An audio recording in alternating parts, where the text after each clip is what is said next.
في أحد المساجد إماما بالناس، وكان يقف خلفي رجل يعني يبدو أنه متأثر تأثرا شديدا بالمقامات، إلى درجة أنه لا يسمع شيئا إلا ويقلد مثله كالببغاء، لكن في المقامات حتى في الصلاة. يعني العجيب أن هذا حتى في الصلاة.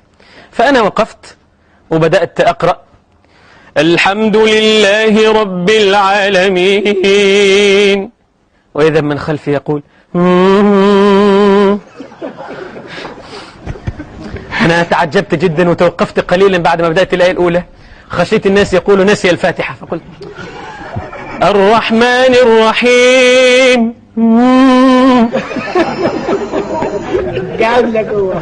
يعني قلت بقى مش هينفع.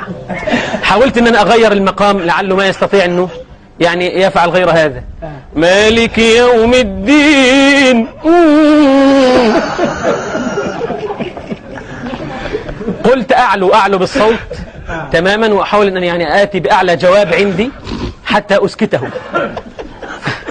فقلت إياك نعبد وإياك نستعين. علي هو قال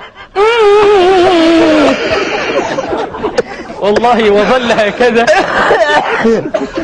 طوال القراءة، حتى إني لما ركعت قلت يعني الله أكبر.